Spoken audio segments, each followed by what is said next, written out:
हे समर्थ परमात्मा, हे निर्गुण निरंकार, तू करता है जगत का, तू सबका आधार। कण कण में है बस रहा तेरा रूप अपार। तीन काल है सत्य तू, मिथ्या है संसार। घट घट वासी हे प्रभु, अबनासी करतार। दया से तेरी हो सभी, भवसागर से पार। निराकार साकार तू, जग के पालनहार। है बेअंत महिमा तेरी, दाता परम्पार। परम पिता परमात्मा, सब तेरी संतान। भला करो सबका प्रभु, सबका हो कल्याण। सात संगत जी, प्यार से कहना धन निरंकार जी।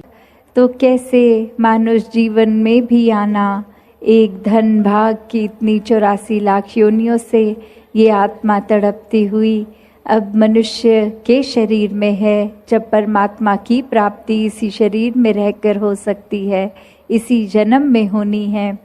तो ये एक मुबारक पात्र, एक जीवन, और अब इस जीवन को पूरी तरह ऐसे ही जी सकते हैं जो मनुष्यों ने इस परमात्मा को देख लिया, ये ब्रह्म ज्ञान द्वारा निराकार के दर्शन करके फिर जीवन में हर पल ज्ञान को जीना, इस निरंकार के एहसास में सेवा सुमिरन सत्संग करते हुए जीना। तो ये जीवन भी जहाँ एक धन्य रूप है कि यही अवसर है, इसको चाहें तो धन्य कर लें परमात्मा के साथ मन को जोड़ के, या चाहें तो इस मनुष्य जीवन को गवा दें। और फिर जो गवाएंगे वो नुकसान उन्हीं का होगा कि एक अवसर सुनहरी मिला भी एक परमात्मा के एहसास में रह के भक्ति में मन को चूर रखने का, पर एक ध्यान जीते जी फिर घर बार एक और अन्य, एक मटीरियलिस्टिक, एक दुनियावी, एक धन दौलत, एक उसी में ही लगा दिया।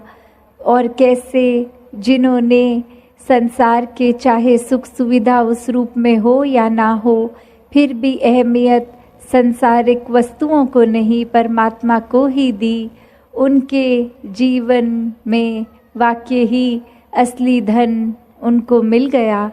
कैसे जीवन में जीते जी फिर उन्होंने एक ना कि सिर्फ असली मानव की तरह अपना जीवन जिया,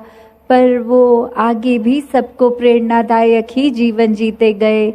जहाँ किसी को उनको ये नहीं बोलना पड़ा कि हमारे जीवन को देखो, हमारा जीवन कितना अच्छा है, पर औरों ने खुद ही ये देखा कि जो परमात्मा से जुड़ गए हैं ब्रह्म ज्ञान द्वारा, उनके जीवन से कितनी ज़्यादा शिक्षा मिलती है।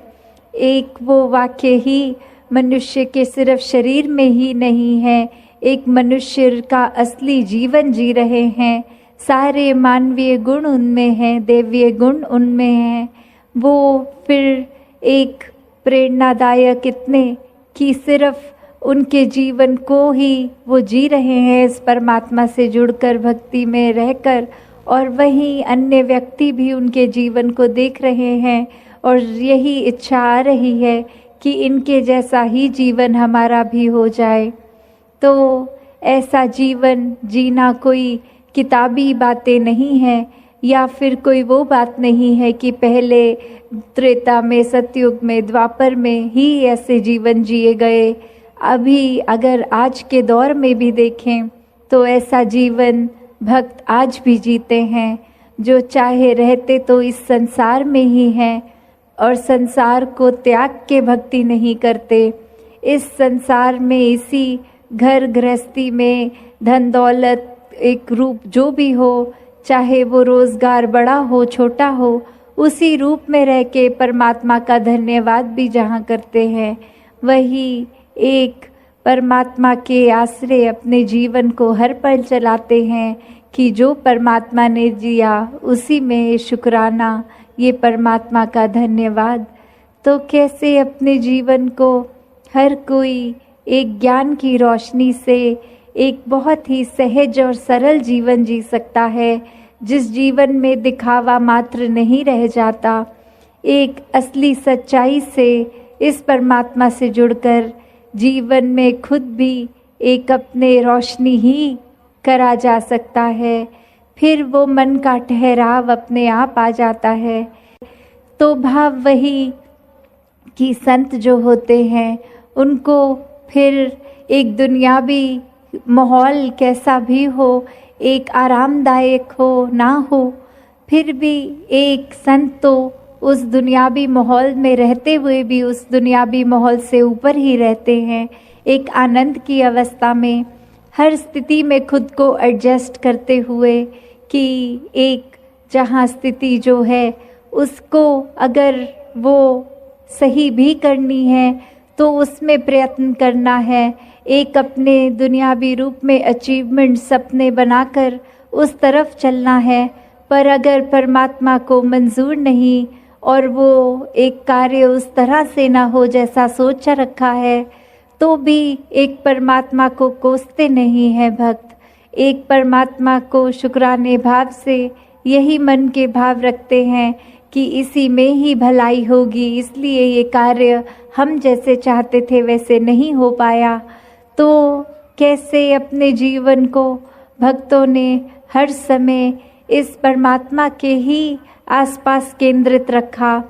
कि एक दुनिया में हर दिन कैसा भी समय आ सकता है, पर ये परमात्मा ही है जिसके आश्रय एक अच्छा और बुरा समय दोनों ही आराम से कट जाते हैं, जहाँ फिर ये मन में सोच नहीं आती कि एक जीते जी बेचैन है और जीने के बाद जब ये मौत हो जाएगी तो इस आत्मा का क्या होगा। क्योंकि जिन्होंने जीते जी इस परमात्मा को जान लिया, देख लिया, इसके साथ जीवन का हर पल अपना जिया, तो उनको पता है वो चैन से जी रहे हैं, और जो चैन से ही जीता है वही चैन से मरता है। और कैसे ये आत्मा को जीते जी जहाँ चैन मिल गया, अपनी असली घर का पता चल गया, एक क्या है ये आत्मा, वाक्य में सिर्फ शरीर नहीं है, एक आत्मा तो इस परमात्मा का अंश है। जब ये पता चल जाता है तो आगे एक लोक सुखी परलोक सुहेला वाली अवस्था।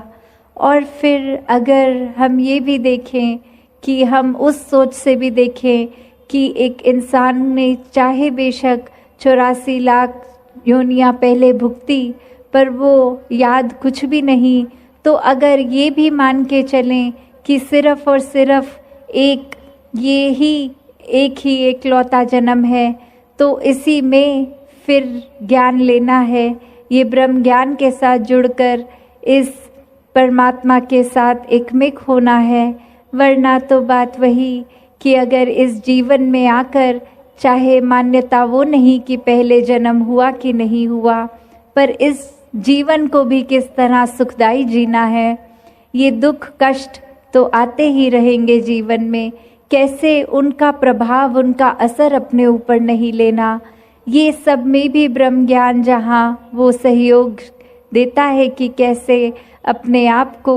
हम एक किसी के मूड के साथ अपने मूड को खराब नहीं, कोई स्थिति हमारे अनुसार नहीं तो मूड खराब नहीं, कैसे मन को अपना पक्का और स्थिर रखना हर हाल में, ये ब्रह्म ज्ञान द्वारा बहुत ही आसान एक जीवन जीने की भी जो तरीका बन जाता है कि कैसे अपने आप को पूर्णता से एक मनुष्य की तरह मनुष्य वाला जीवन जिए, कैसे मानवीय गुणों से फिर युक्त हो जाते हैं, क्योंकि परमात्मा अब हर समय नज़र आता है और यही परमात्मा जो हर समय दिख रहा है, फिर इसके एहसास में रह के ये मन प्यार में इतना डूब जाता है कि कुछ गलत काम के ओर अपने मन को हम प्रोत्साहन नहीं दे सकते, क्योंकि ये सिर्फ प्रभु की ओर ही प्रोत्साहित है मन। तो कैसे अपने जीवन में हर कोई इस परमात्मा के साथ जीकर भक्ति भरा जीवन जी सकता है। सत्संगत जी, धन निरंकार जी।